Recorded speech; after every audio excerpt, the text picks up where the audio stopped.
Hi, this is Christine from CAM, and I'm here today with Christina Yao. She's the director of a new film called Empire of Silver. So you actually have a really prolific background in theater, and I wonder if you could just talk about where you're coming from and how you got into filmmaking.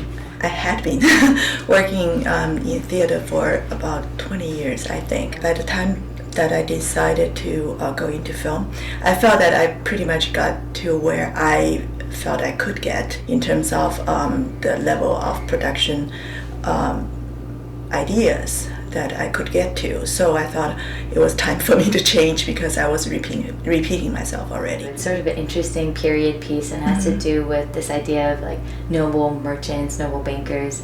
What about it was, made you want to make a film about it?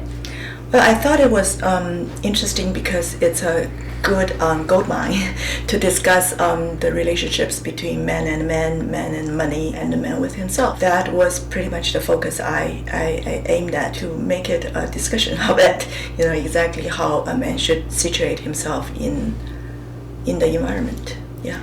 Right. And it's kind of interesting because today we would never associate people who deal with the financial system with sort of these ideas of honor and doing the right thing and thinking about how you conduct yourself alone but also among others.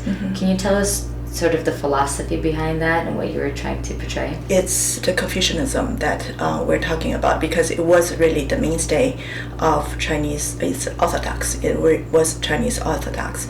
But I think in the last 100 years, because of the historical events, or because of the evils of wars, and also the different ideologies emerge, at least in China, I think that was lost. It's no longer there.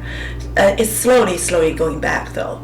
I think people do have the yearning to aim for the good, and that, however, hasn't really spread to the business world. I think business world, it's not just in China; it's everywhere.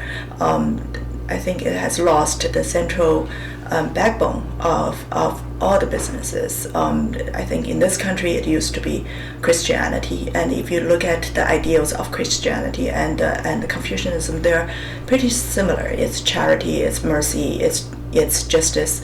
But then I think we all have been overwhelmed by the seduction of money, and to the extent that I think the wealth quite often exists only on paper and only in terms of zeros. But then if you translate them into actual terms, you don't really know how those wealthy people use their money. How can they use that money?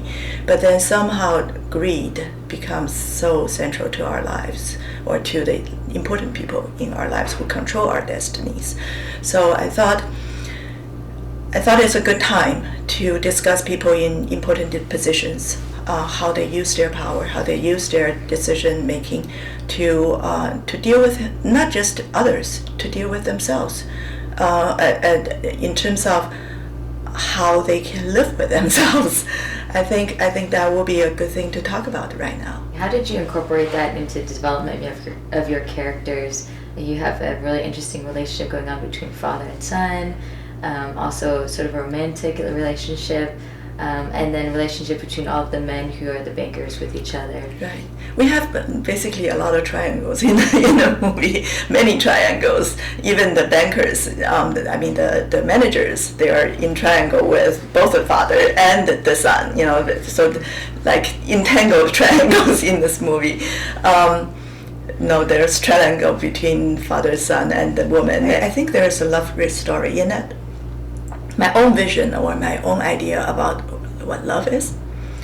I shouldn't say vision. I would just say my idea about love is that it transforms you. Either that person transforms you, or the love relationship transforms you.